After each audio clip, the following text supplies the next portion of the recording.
ইউক্রেনে হামলা বন্ধে রাশিয়াকে ট্রাম্পের আলটিমেটাম, কিয়েভে প্যাট্রিয়ট পাঠানোর ঘোষণা, ছেড়ে দেবে কি মস্কো? যুদ্ধক্ষেত্রেও কি কালো জাদু আর জিনের ব্যবহার চলে? আসলেই কি এমন করেছে ইসরায়েল? কিভাবে নিশ্চিত হলো ইরান? শিয়া দ্রুজ আর সুন্নি বেদুইনদের সংঘর্ষে সিরিয়ায় প্রাণহানি 100-র কাছাকাছি। ইসরায়েলের হানায় সুবিধায় কারা?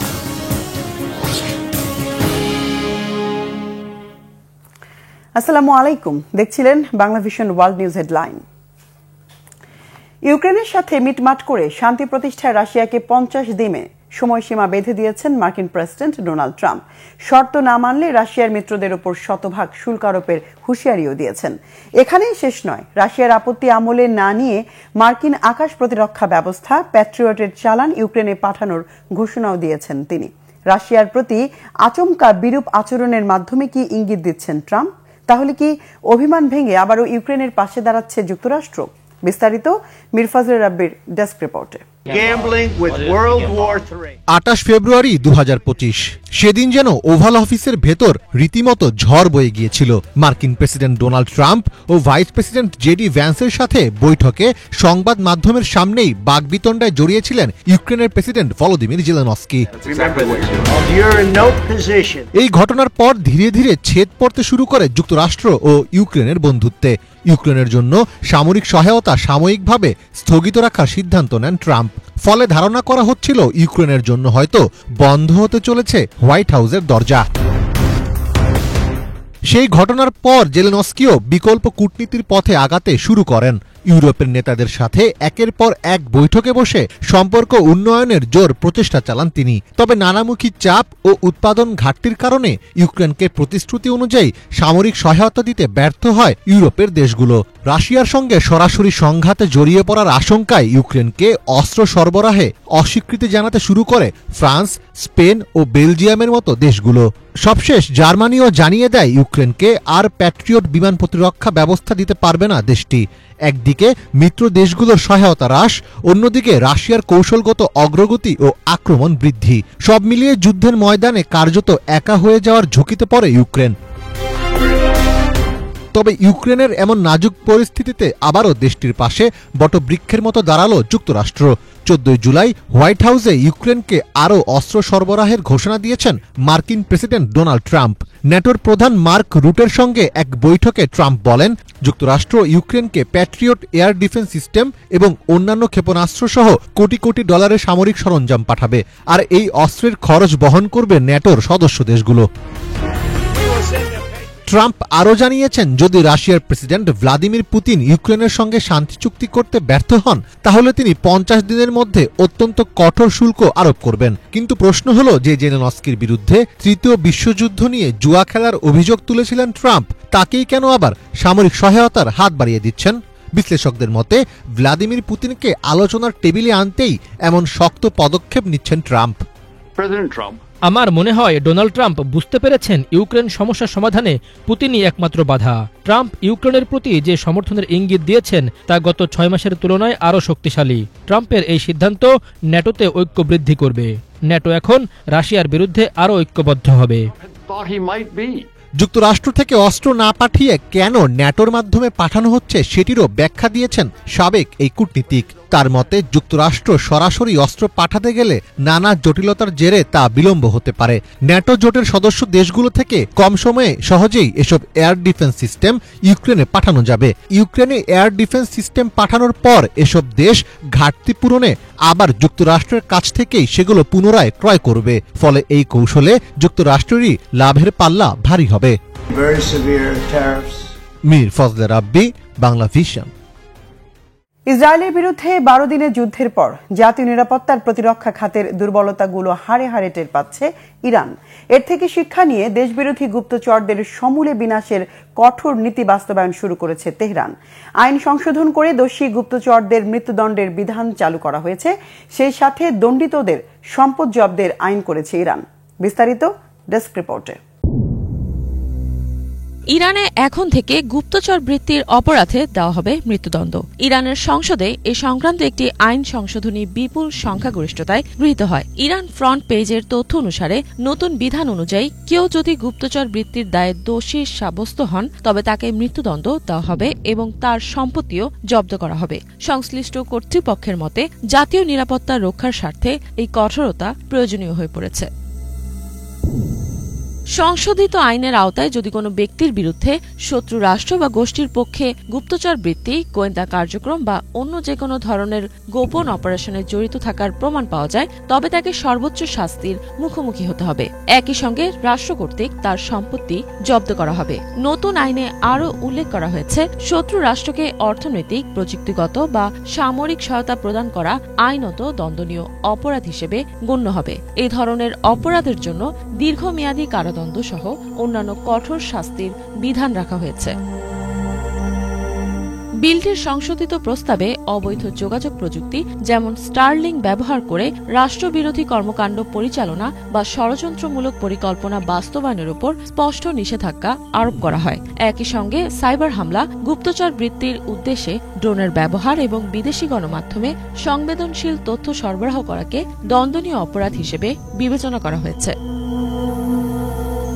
নতুন অনুচ্ছেদে আরো বলা হয়, কেউ যদি শত্রুপক্ষ বা বিদেশি সংস্থার কাছে তথ্য বা ভিডিও প্রেরণের মাধ্যমে জনসাধারণের মধ্যে বিভক্তি সৃষ্টি বা জাতীয় নিরাপত্তা ক্ষুণ্ণ করার চেষ্টা করে তবে তা এখন থেকে শাস্তিযোগ্য অপরাধ হিসেবে গণ্য হবে।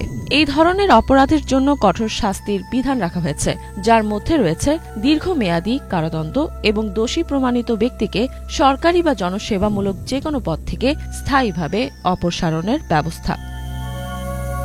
এছাড়া জাতীয় ঐক্য বা জনসাধারণের মনোবলে নেতিবাচক প্রভাব ফেলতে পারে এমন কোনো ভিডিও ধারণ বা প্রচার করলে অভিযুক্ত ব্যক্তিকে কারাদণ্ড দেওয়া হবে এবং তাকে আজীবনের জন্য কোনো সরকারি পদে নিয়োগের ক্ষেত্রে অযোগ্য হিসেবে ঘোষণা করা হবে। এদিকে ইরানের গোয়েন্দা মন্ত্রণালয়কে শত্রু গণমাধ্যম চিহ্নিত করার দায়িত্ব অর্পণ করা হয়েছে এবং এসব অপরাধের বিচারে দ্রুত বিচার কাজ সম্পন্ন করার কথাও বলা হয়েছে। এদিকে শত্রু রাষ্ট্র গোষ্ঠী চিহ্নিত করার দায়িত্ব সুপ্রিম ন্যাশনাল সিকিউরিটি কাউন্সিলকে প্রদান করা হয়েছে। যুক্তরাষ্ট্র, ইসরায়েল যারা ইতোমধ্যেই শত্রু রাষ্ট্র হিসেবে স্বীকৃত, তাদের বাইরে অন্যান্য শত্রু রাষ্ট্র ও সংগঠন চিহ্নিত করার ক্ষমতা সুপ্রিম ন্যাশনাল সিকিউরিটি কাউন্সিলের হাতে থাকবে। পাশাপাশি শত্রুদের নেটওয়ার্ক শনাক্ত করার দায়িত্ব অর্পণ করা হয়েছে গোয়েন্দা বিভাগ বা মিনিস্ট্রি অব ইন্টেলিজেন্সের উপর। মৃত্যুদণ্ড ব্যতীত অন্য যে কোনো শাস্তির বিরুদ্ধে আপিল করা যাবে না, তবে মৃত্যুদণ্ডের ক্ষেত্রে সর্বোচ্চ 10 দিনের মধ্যে সুপ্রিম কোর্টে আপিল করার সুযোগ থাকবে। ইরানে ইসরায়েলের হামলার পর দেশটির বেশ কিছু গোপন প্রতিবেদনে দেশের ভেতরে বিদেশি গোয়েন্দা নেটওয়ার্কের গভীর সক্রিয়তা প্রকাশ পায়। বিলটি গৃহীত হওয়ার পর ইরানের অনেক আইনজীবী এর সমালোচনা করেছেন এবং জাতিসংঘের মানবাধিকার বিষয়ক বিশেষ প্রতিনিধি এই বিষয়ে উদ্বেগও প্রকাশ করেছেন। তবে ইরানের অন্যান্য আইন প্রণেতারা মনে করছেন, বর্তমানে অঞ্চলটিতে টানাপোড়েন ও উত্তেজনাপূর্ণ পরিস্থিতিতে এই ধরনের আইন প্রণয়ন জাতীয় নিরাপত্তা বজায় রাখার জন্য অত্যন্ত গুরুত্বপূর্ণ। ইফাত জাহান, বাংলা ভিশন। ইরানের বিরুদ্ধে যুদ্ধে জিততে অত্যাধুনিক অস্ত্রের পাশাপাশি জিন ও কালো জাদু ব্যবহার করেছে ইসরায়েল। শুনতে অদ্ভুত আর হাস্যকর মনে হলেও এমন দাবি করেছেন ইরানের রেভলিউশনারি গার্ডের নীতি নির্ধারণী এক সদস্য। তার দাবি, অশরীরী শক্তি ব্যবহারের প্রমাণ পেয়েছেন তারা। আসলেই কি ইরানকে কাবু করতে অদৃশ্য শক্তির সাহায্য নিয়েছিল ইসরায়েল? ডেস্ক রিপোর্টে আরো জানাচ্ছেন ইমরান মাহমুদ। যুদ্ধে আধুনিক অস্ত্রের পাশাপাশি জিন ও কালো জাদু ব্যবহার করেছে ইসরায়েল। সম্প্রতি তেহরানে ঘটে যাওয়া রহস্যময় বিস্ফোরণ, সাইবার হামলা এবং বিদ্যুৎ বিভ্রাটের ঘটনাগুলোর পেছনে ইসরায়েল শুধু উন্নত প্রযুক্তিই নয়, বরং জিন ও কালো জাদুরও আশ্রয় নিয়েছে। এই অভিযোগ ইরান সরকারের ঘনিষ্ঠ কর্মকর্তা আবদুল্লাহ গাঞ্জির মুখ থেকে উঠে এসেছে, যিনি ইসলামী বিপ্লবী গার্ড কোর বা IRGCর নীতি নির্ধারণী স্তরের সদস্য বলে পরিচিত। গাঞ্জি স্থানীয় একটি সংবাদ মাধ্যমকে বলেন, ইসরায়েল নেতানিয়াহুর নেতৃত্বে এমন কিছু অদৃশ্য ও অশরীরী শক্তি ব্যবহার করেছে যেগুলি সাধারণ সামরিক সরঞ্জামের মধ্যে পড়ে না। তারা জিন, কালো জাদু এবং অশরীরী আত্মার মাধ্যমে আমাদের নিরাপত্তা ব্যবস্থায় ভীতি ছড়িয়েছে এবং আমাদের সেনাদের মানসিকভাবে দুর্বল করার চেষ্টা করেছে। ইসরায়েল এমন শক্তিকে নিয়ন্ত্রণে এনেছে যেগুলি মানুষের চোখে ধরা পড়ে না। আমরা বিভিন্ন ঘাঁটিতে অদৃশ্য উপস্থিতির প্রমাণ পেয়েছি এমনকি আমাদের ইলেকট্রনিক সিস্টেমেও এর প্রভাব পড়েছে। টাইমস অফ ইন্ডিয়ার একটি প্রতিবেদনে বলা হচ্ছে, অভিযোগ অনুযায়ী ইসরায়েল বিশেষ আধ্যাত্মিক কালো জাদুর চর্চা করে, যার মাধ্যমে মানুষের মনে ভীতি ঢুকিয়ে দেওয়া সম্ভব। এছাড়া যুদ্ধক্ষেত্রে সেনাদের দৃষ্টি বিভ্রম ঘটাতে জিন ব্যবহার করা হয়েছে, যেন তারা বাস্তব শত্রুকে দেখতে না পায় বা ভুল তথ্য পায়।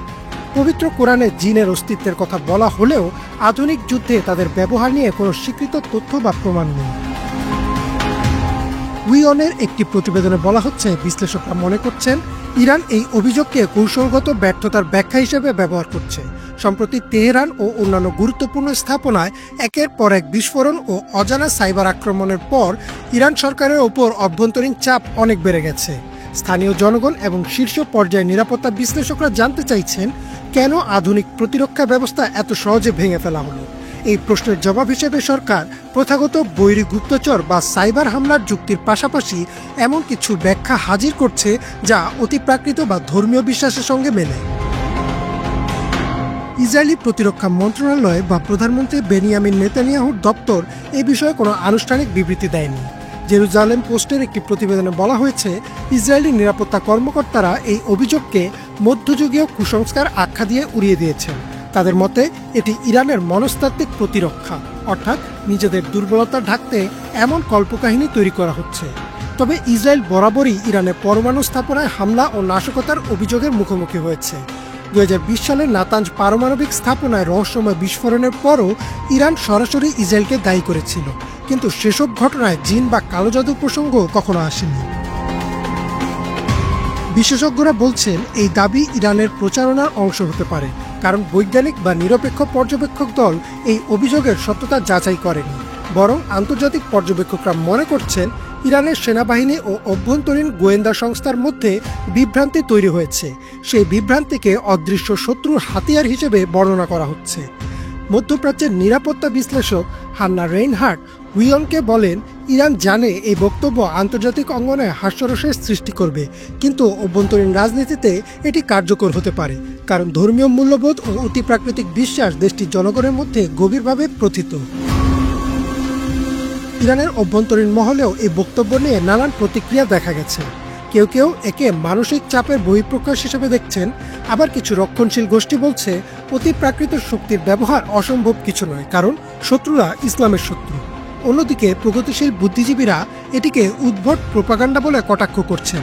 সব মিলিয়ে ইরান ইসরায়েল সম্পর্কের ইতিহাসে এই অভিযোগ এক ব্যতিক্রমী নজির হিসেবে থেকে যাবে বলে মনে করছেন বিশ্লেষকরা। ইমরান মাহমুদ, বাংলাভিশন।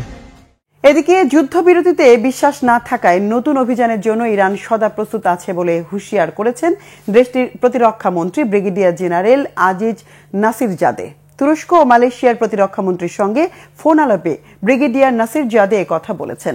ইরানের প্রতিরক্ষা মন্ত্রী বলেছেন, ইসলামী প্রজাতন্ত্র এই অঞ্চলে যুদ্ধ ও নিরাপত্তাহীনতা ছাড়তে চায় না, তাই যে কোনো আক্রমণ ও হামলার কঠিন জবাব দিতে ইরান সদা প্রস্তুত আছে। তুরস্কের প্রতিরক্ষা মন্ত্রী ইয়াসার গুলার বলেছেন, মধ্যপ্রাচ্যে শান্তি বিরাজমান রাখতে ইরান ও যুক্তরাষ্ট্রের মধ্যে পারমাণবিক ইস্যুতে চুক্তি হওয়া উচিত। ইরানকে কাছের বন্ধু ও নির্ভরযোগ্য উল্লেখ করে পাশে থাকার আশ্বাস দেন মালয়েশিয়ার প্রতিরক্ষা মন্ত্রী মোহাম্মদ খালেদ নুরদিন। যুক্তরাষ্ট্র ও ইসরায়েলের হামলার সময় ইরানকে সমর্থন দেয়ায় মালয়েশিয়ার সরকারকে ধন্যবাদ জানিয়েছেন ইরানের প্রতিরক্ষা মন্ত্রী। স্বৈরশাসক বাশার আল আসাদ দেশ ছেড়ে পালানোর 6 মাস পরও সিরিয়ায় থামছে না রক্তের হোলি খেলা। এই সপ্তাহে শুরু থেকে নতুন করে সহিংসতা ছড়িয়েছে দক্ষিণাঞ্চলীয় সোয়াইদা প্রদেশে। শিয়া দ্রুজ আর সুন্নি বেদুইনদের পাল্টাপাল্টি সংঘর্ষে 48 ঘণ্টায় নির্মম মৃত্যুর শিকার হয়েছেন প্রায় 100 মানুষ। সরকার সেনা মোতায়েন করে আত্মসমর্পণের আহ্বান জানালেও নাকচ করেছে দুই পক্ষ। এমন পরিস্থিতিতে সংঘাতপূর্ণ এলাকায় বিমান হামলা চালিয়েছে ইসরায়েল। প্রশ্ন উঠেছে, কার স্বার্থে এই বিমান হামলা? এই হামলায় সুবিধা পাচ্ছে কারা? চন্দ্রিকা মজুমদারের ডেস্ক রিপোর্ট। সাম্প্রদায়িক সহিংসতায় উত্তপ্ত সিরিয়ার দক্ষিণাঞ্চলীয় প্রদেশ সোয়াইদা। রবিবার থেকে দেশটির দ্রুজ মিলিশিয়া ও বেদুইন সুন্নি গোষ্ঠীর মধ্যে চলছে হামলা পাল্টা হামলা। রবিবার সোয়াইদা থেকে দামেস্কমুখী প্রধান সড়কের মাঝে সিরিয়ার সংখ্যাগরিষ্ঠ দ্রুজ সম্প্রদায়ের এক সবজি বিক্রেতাকে দেশটির বেদুইন সুন্নি গোষ্ঠীর বেশ কয়েকজন মিলে অপহরণ করে। এরপর স্থানীয় দ্রুজ যোদ্ধারা প্রতিশোধমূলকভাবে বেশ কয়েকজন বেদুইনকে আটক করে। এ থেকেই এই সংঘর্ষের সূত্রপাত। এরপর সংঘর্ষ ছড়িয়ে পড়ে আশেপাশের গ্রামগুলোতেও। স্থানীয় সংবাদ মাধ্যম সোয়াইদা 24 জানিয়েছে, পাল্টাপাল্টি হামলায় প্রাণ হারিয়েছে দুপক্ষের বেশ কয়েকজন। নিহতদের মধ্যে নারী ও শিশুও রয়েছে। হামলায় সোয়াইদার মাকুস এলাকায় ব্যাপক ক্ষয়ক্ষতি হয়েছে। পরিস্থিতি নিয়ন্ত্রণে মোতায়েন করা হয়েছে নিরাপত্তা বাহিনী। শহরটিতে বাইরে থেকে যেন কেউ ঢুকতে না পারে সেজন্য বন্ধ রাখা হয়েছে সোয়াইদা দামেস্ক মহাসড়ক। এদিকে দ্রুজের পক্ষ নিয়ে সংঘাত কবলিত অঞ্চলটিতে বিমান হামলা চালানোর দাবি করেছে ইসরায়েল। আল মাজরা এবং আল সামি এলাকার বসতিগুলোর মধ্যবর্তী এলাকায় বেশ কয়েকটি ট্যাঙ্কে আক্রমণ চালায় তারা। সামরিক হুমকি ঠেকাতে এবং দ্রুজদের নিরাপত্তার খাতিরেই এই হামলা করা হয়েছে বলে জানিয়েছে ইসরায়েলি কর্তৃপক্ষ। নির্বাচিত সরকার ব্যবস্থা না থাকায় দেশটিতে এসব সংঘর্ষের সৃষ্টি হচ্ছে বলে মনে করছেন বিশ্লেষকরা। গত বছরের ডিসেম্বরে সিরিয়ায় বাশার আল আসাদের সরকার পতনের পর থেকে রাজনৈতিক কাঠামো নাজুক হয়ে পড়েছে। প্রতিনিধি শূন্য দেশটিতে তাই অরাজকতা লেগেই আছে। শূন্যতা পূরণে দেশটিতে ইসলামপন্থী একটি নতুন সরকার প্রতিষ্ঠার চেষ্টা চালানো হলেও তা সম্ভব হয়নি। সিরিয়ার প্রতিরক্ষা মন্ত্রণালয় জানিয়েছে, সোয়াইদাতে দ্রুজ ও বেদুইন সম্প্রদায়ের প্রতিনিধিরা মধ্যস্থতা আলোচনার ভিত্তিতে একটি সমঝোতায় আসতে রাজি হয়েছে। যদিও মাঠের পরিস্থিতি বলছে ভিন্ন কথা। পাল্টাপাল্টি সহিংসতায় দ্রুজদের পক্ষ নিয়ে সিরিয়ার ভেতরে ইসরায়েলের হামলায় সমঝোতা চেষ্টার হিসেব নিকেশ পাল্টে যেতে পারে যে কোনো সময়। Chandrika Majumdar, Bangla vision, news desk. সীমান্ত সংঘর্ষের অন্তত 5 বছর পর চীনের প্রেসিডেন্ট শি জিনপিং এর সাথে সরাসরি দেখা করে বৈঠক করেছেন ভারতের পররাষ্ট্রমন্ত্রী এস জয়শঙ্কর। 2020 সালের মে মাসে লাদাখ গালওয়ান সীমান্ত এলাকায় দুই দেশের সীমান্তরক্ষীদের মধ্যে রক্তক্ষয়ী সংঘর্ষের পর এই প্রথম দুই দেশের শীর্ষ নেতারা বৈঠক করলেন। সাংহাই কোঅপারেশন অর্গানাইজেশন SCO সম্মেলনে যোগ দিতে চীনের বেইজিং সফরে যাওয়া জয়শঙ্কর মঙ্গলবার সকালে এই বৈঠক করেন। ভারতের সাথে চীনের দ্বিপাক্ষিক বোঝাপড়ার অগ্রগতির বিষয়ে শি জিনপিংকে জানিয়েছেন জয়শঙ্কর। ভারতের রাষ্ট্রপতি দ্রৌপদী মুর্মু আর প্রধানমন্ত্রী নরেন্দ্র মোদীর তরফ থেকে চীনের প্রেসিডেন্টকে শুভেচ্ছাও জানিয়েছেন তিনি। সোমবার চীনের ভাইস প্রেসিডেন্ট হ্যান ঝংয়ের সঙ্গে বৈঠক করেছেন ভারতের পররাষ্ট্রমন্ত্রী। পাকিস্তানে বিশেষ অভিযান অপারেশন সিঁদুর আর ভারতের নির্বাসিত নেতা দালাই লামাকে নিয়ে বেইজিং এর সাথে নয়াদিল্লির রাজনৈতিক টানাপোড়েনের কারণেই জয়শঙ্করের এই সফর বিশেষ গুরুত্ব বহন করছে। যুক্তরাষ্ট্রের ম্যাসাচুসেটস অঙ্গরাজ্যের একটি নার্সিং হোমে ভয়াবহ অগ্নিকাণ্ডে অন্তত 9 জনের মৃত্যু হয়েছে। স্থানীয় সময় রবিবার রাত 10টার দিকে ম্যাসাচুসেটস অঙ্গরাজ্যের ফেল রিভার শহরে এই মর্মান্তিক ঘটনাটি ঘটে। গ্যাব্রিয়েল হাউস নামের ওই নার্সিং হোমের সামনে ধোঁয়া উঠতে দেখে স্থানীয়রা এগিয়ে যান। পরে ফায়ার সার্ভিস স্থানীয়দের সহযোগিতায় ভবন থেকে 30 জনের বেশি মানুষকে জীবিত উদ্ধার করে হাসপাতালে পাঠানো হয়। আহতদের একজনের অবস্থা গুরুতর। ভবনটিতে সব মিলিয়ে 70 জনের বেশি মানুষের বসবাস ছিল। আগুন নেভাতে গিয়ে আহত হয়েছেন ফায়ার সার্ভিসের অন্তত 5 জন কর্মী। আগুন লাগার কারণ উদ্ঘাটনে অন্তত তদন্ত কমিটি গঠন করেছে ম্যাসাচুসেটসের স্থানীয় প্রশাসন। দর্শক, এ ছিল আজকের মতো। সাথে থাকায় ধন্যবাদ।